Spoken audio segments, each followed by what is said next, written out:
Shakib yo terimu makulu.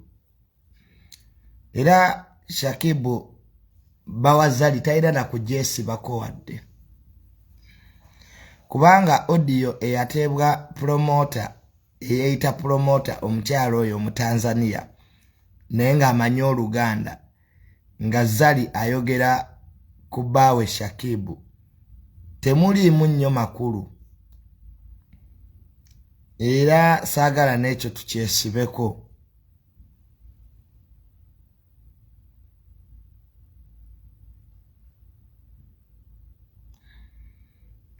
Saagala tukyesibeko. Abantu Shakib bajjamu amagezi amafu. Mbu Zari sibanya yamuvumye nenga teriwe yamuvumye. Audio eyo singa ogiwulira bulungi temuliimu kigambo kivoola mwami Lutaaya. Zari yali ategeezaako kintu kimu nti Shakib apanikinga, which is normal. Ate yakyogera in good faith. So tetukyesibaako nnyo ekyo. Kubanga simanyiyo kigambo kisobola kwawula Shakib na Zari. Ku bigambo ebingi ensi byeba yogeredde. Audio eyo nga wagiwuliriza bulungi buli omu entegeera ye ejja kumuyamba okutegeera ekituufu. Kasalabyemu kibi. Salabyemu Zari kye yavumye Shakib. Mpozi nga onakyembuulira bubuulizi. Naye yali agamba oli eyeyita promoter nti Shakib mu orienting ekibeera nnomo omuntu ng'agenda kutambula ebweru. Balina okuorientinga nti munnange ensi eno gyozeemu bweti. So saalabyemu backbiting. Backbiting kitegeeza okwogera ebibi ku muntu. Naye mu audio ya Zari temuliimu waayogerera bubi ku Shakib. Nti oba nti yamuvuma, tewali we yamuvumira. Mbu oba nti yamuweebuula, tewali. Kakati n'olwekyo mwe mwenna abazunza ebigambo nti Zari yaweebuula Shakib, saalabyemu kuweebuula mu audio eri. Nga wagiwuliriza bulungi Zari agamba promoter nti nyamba omwami wange Shakib omu orienting apanikinga ajja tuuka ku kisaawe muna okupanikinga kiri nakyo. Nze nange bwe mba nnyenda okutambula naddala mu nsi ze sitamanyi. I panic. Juzi wano we natambulamu katono era bye byaŋŋana okuddamu okutambula. Napanikingira ddala. Nenga saga ya Zari yonna evudde ku kintu ekyo bujja. Oli omukazi promoter eyeeyita mu Tanzania alina obujja ku Zari. Kyonna kinnyonnyodde bulungi. Ayagala kozesa bu audio obutini bw'ayina okwawula Shakib nani ne Zari naye tekijjeera kusoboka.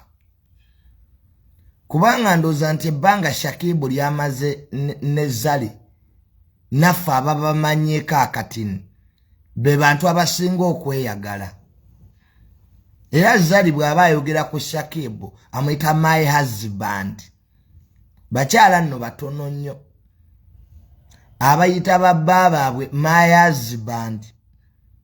Naddala mu bintu bino ebya socialite bye tulimu ne showbiz. In fact Zari y'omu ku bakyala abatono ennyo bempulira nga bayita babba baabwe mu lujjudde my husband. Mu socialite life sitera biwulira. Wano nina abayimbi bangi, nina bannakatemba bangi naye tetumanyi bakyala baabwe. Ne bannamawulire bangi munnange bakyala baabwe pe tetubamanyeeko wadde. Nenga tuga gundi mufumbo. Nenga tamuleetangako wadde mu kamera omulaga ensi. So Zari ekyo nkikukubira mu ngalo. Nti even when you talk about Shakib omuyita your husband, you recognize him. era mu odi yafulumye Zari talina wavumirako Shakib nti oba yamugambye mwavu oba yagambye tamwagala kati olw'okuba nti temuliimu kivumu abantu abamutandise obbiteekamu naye nga mukijjukire mu celebrity life omukyala nga Zari Hassan ku bulungi bwaliko okugamba nti my husband. Ekyokubiri era kyenjagala abannayuganda muyige nga bwe muli wano abangi nawulidde abagamba nti Shakib talina mulimo. Kiki kyoyita okukola kuba bulungi mu nsi kasita oba bulungi kikugasa kigwa ina omulimo naye nga toli bulungi. Work is to make you have a good life. Abamu kati temukola muli mu bibonerezo. So kakati sikiriziganya na muntu agamba mbu Shakib takola mbu kyovula nga Zari amuyisaamu amaaso siwulirangako Zari ng'ayisaamu Shakib maaso. Nze mbulirayo incident emu mu mabaala babeera bonna. Singa mumanyi abo abantu bye beekolera mu mabaala Shakib ne Zari ndoza abannayuganda mwandibadde musirika nako. Buuza ffe ababasanga mu mabaala be bantu abeenwesa omwenge abo boolaba be bantu abeekubira zikisi mu bantu. Zari ne Shakib nga wabasanze mu bbaala oyinza okukwatibwa obujja. Ekimwogera nnyo ku bantu be mutamanyi. Nze gwe mulundi gwange ogwasooka okulaba Zari ng'anywa omwenge n'aguteeka mu kamwambu n'ayita Shakib ate n'amunwesa. Obimanyi ebyo ebyalaavu naye nze sibikola. Toyinza kunywa omwenge ate n'ogunwesa mune Shakib babikola.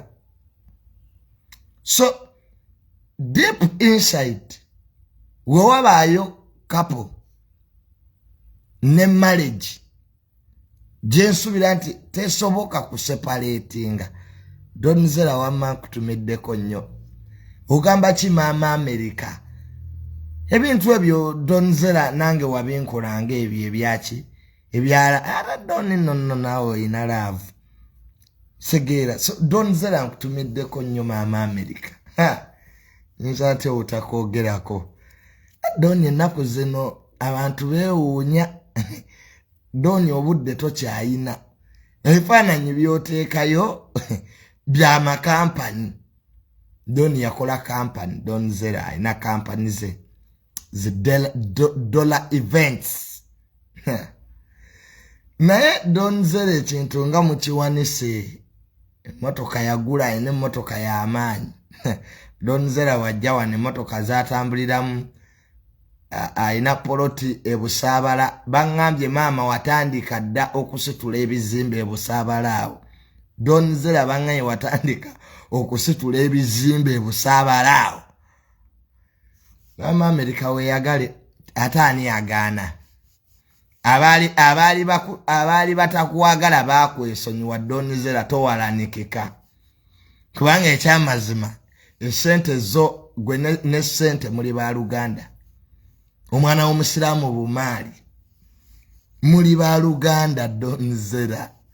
Nanaku zo tokyalina budde kubanga page ogijjuza bifaananyi going forward. Oyina Donzera ekintu kyewaŋŋamba by the way live above negativity. Kintu ekyo nagenda nkulaba nga okikola. Live above negativity. Kwa Donzera we nasema kugana wanga junior sikyalina budde n'abantu neeyongerayo neŋŋaana. So Donzera tukwagala nnyo. You have been there for us by the way. Mu bantu bemanyi abalina emitima emirungi Donzera mwali ayamba nnyo abantu. Bw'aba akutegedde omanyi okuyamba tova eri nojja n'omutuukiramu. Segera ate abamu temanyi kusaba buyambi. Omuntu sooka Honorable Nsereko yali akyogera luli. Titoyinza kukwata simu nota gwe Donzera ogamba ki muge madamu mbadde nsaba kwa Donzera abeera nnyo ku WhatsApp ataddamu abantu. So naye nga maliriza ensonga ya Zari ne Shakib. Shakib tasobola kukyawa Zari olwa audio etaliimu na makulu. Kubanga mwe kye mutamanyi kiri ekikazi kye promota. Nze kasita nawulidde nga kigamba mbu Zari malaya talina set nategereddewo buno bujja. It's just jealous. Entalo z'abakazi bwe ziba. Olowooza zibaamu amakulu. Naye ekikubiri Shakib ayinza okuba ekyo kikazi kyeka kyali kyagala Shakib. Ekyo kipromote ekyo. Kubanga engeri gye kyogera ku Shakib n'engeri gye kivumamu Zari kiyinza okuba kyali kimwagala. Ate kiyinza okuba ekyo ekikazi kyayagadda kiba kyawule Shakib ne Zari. Naye nga Shakib ne Zari tebasobola kwawukana because of what? In fact, couple gye mmanyi endala ye ya Dr. Kulusumu ne Akram. Abo nabo beeyagala nga baboogeredde. Simanyi omusajja makanika, simanyi omusajja muzimbi. Naye byonna bibayita ku mutwe. So, Zari tosobola kumwanda maininga. She's a brand. Chovola bange ira wamuyita. Madam Promoter, anti banga itomanyi Luganda. Madam Promoter, I was saying that you can't undermine Zari in the East African Federation. Zari, she's the only woman who has been married to more than 4 African countries. That's an achievement. Zari had a man in Nigeria. She had dated people in Tanzania. Zari has dated people in Uganda.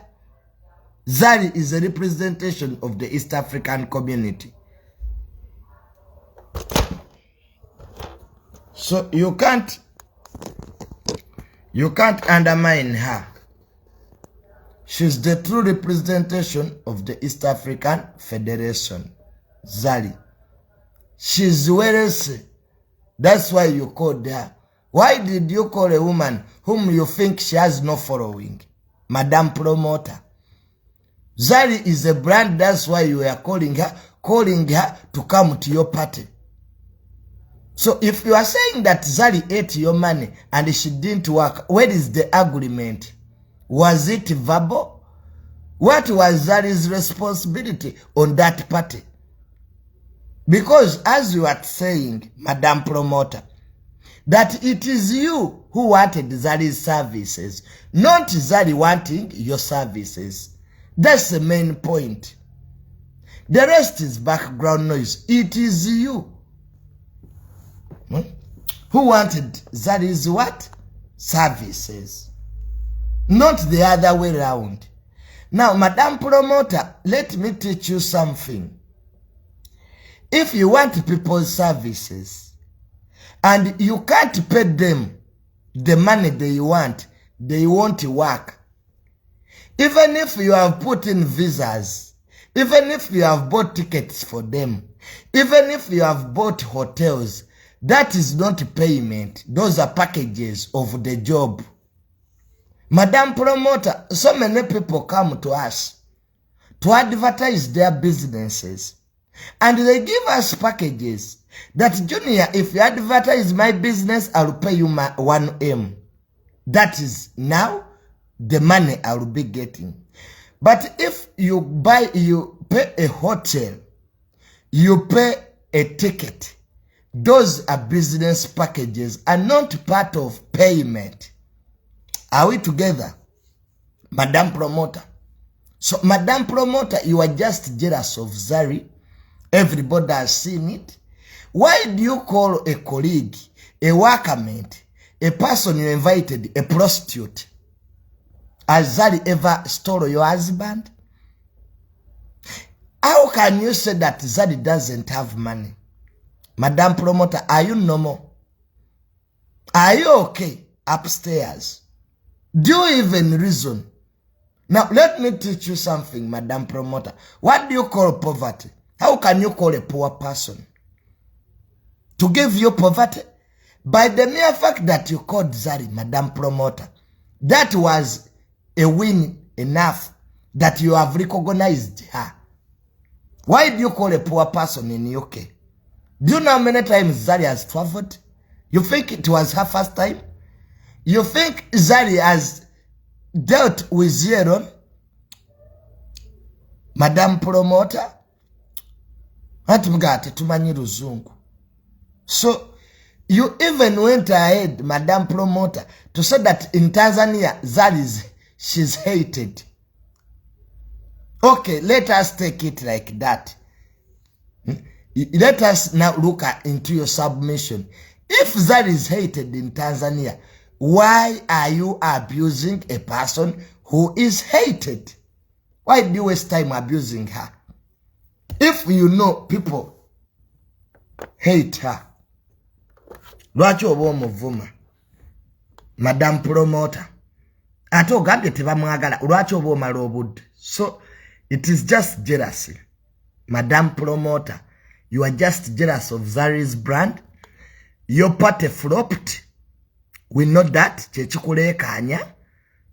You didn't get money as expected. But you mean to be flopping. Madam Promoter, you are not the first one to make losses. People flop. Parties flop. People disappoint, most in outside countries. So, Bambi Madam Promoter, totuwoganira. Twesonyiwire ddala. Weesonyiwe brand ya Zari. Zari tali cheap nga bw'olowooza. Ndoze no message ejja kutuuka ate kirina oluswayiri olufu oba gwe wabadde ankubira Madam Promoter.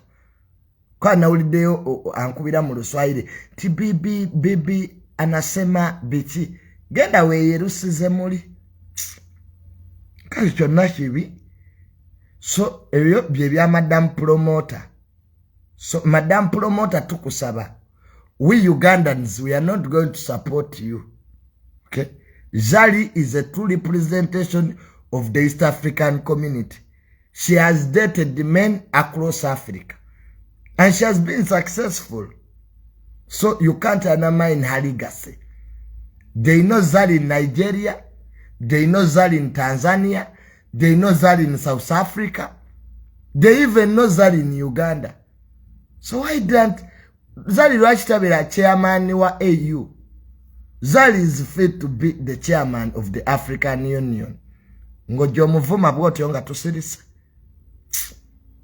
Just abantu abamu mumanyi. You think it's very easy to get men in all those countries. Mwabasajja bababuzi. Wane Uganda wenyini wova toina musajja. Now you undermine a woman who has managed okufumba mawanga agasuka mwana aga East Africa na aga Africa. Amatu abamu mubaweeko credit where it is necessary. Even in Zimbabwe.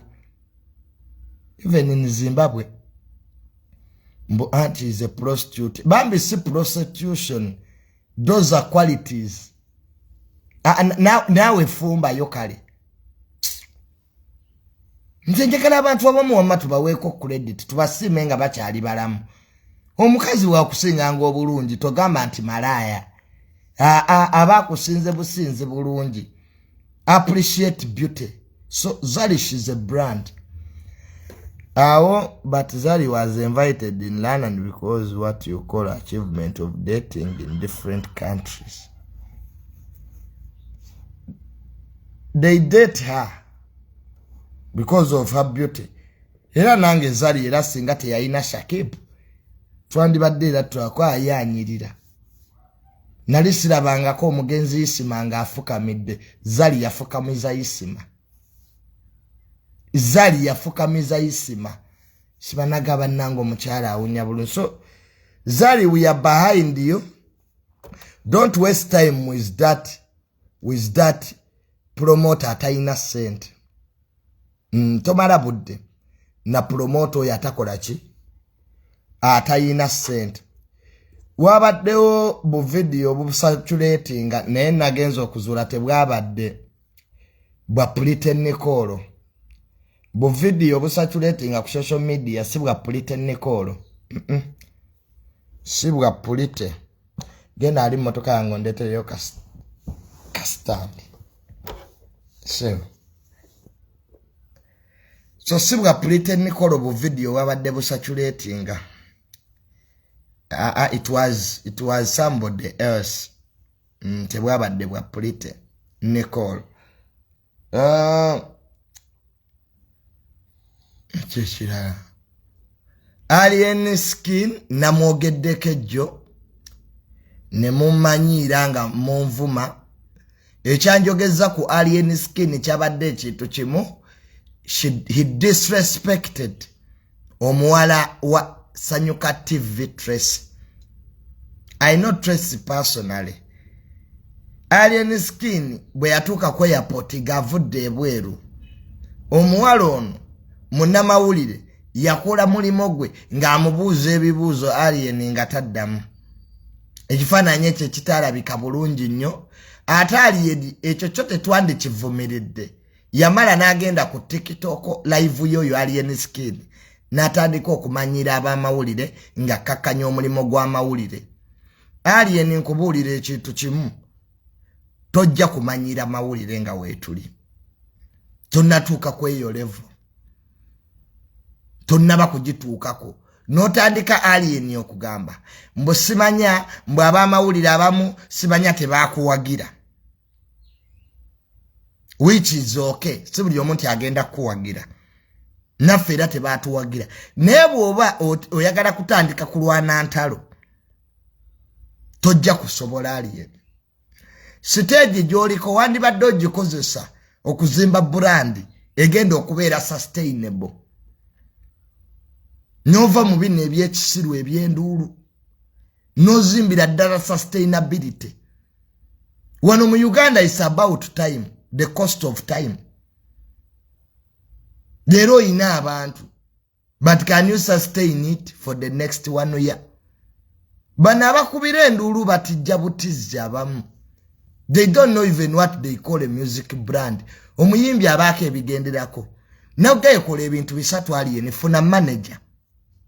Ategerekeka. Vamu abo Abasudan. Second, lefuna omwogezi. Gwe tu Alien tukoyo kulaba ngoli otunula mu buli kamera oyogera kino olumu oyogera ebitakwatagana. Just to please those you think are following you. Alien ino kulondako ebintu bisatu. Oli bloga, oli TikToker, oba oli muyimbi. Tosobola kuba byonna. Tosobola kwewaana. Gwe kennyini leka bakuwaane. Kati ffe abanaakuwaana otuleseewa. Gwe kola omulimo gwa kuyimba. Ebyokwogera bireke. Birekere ddala. Naye tosobola kuba nti oli muyimbi, oli bloga, oli TikToker, byonna oyagala bikola ssebo. Awo obuzibu bwe bujja okuva. Abantu tebawagira nnyo bayimbi baasama. Kyekikumye ba misaaki. Ensobi ze balimu abayimbi abasinga obungi kujjanga mu kamera ne waba talina kyakwogera. That's for management. Funa management. Erinnya lyangu okukola. Naye okuli sustaininga omuyimbi abaako ebigenderako. Omuyimbi abaako ebigenderako. Erinnya teriba ly'omu nti Junior ndi wano. Funa designer. Alien kyusa ennyambala. Ebyo ebintu by'okwambala ekinu ng'olinga agenda okulwanisa kkoni. Nojja ku live oyambadde bu vest. Nga tonnajja ku live kwogerako eri eggwanga.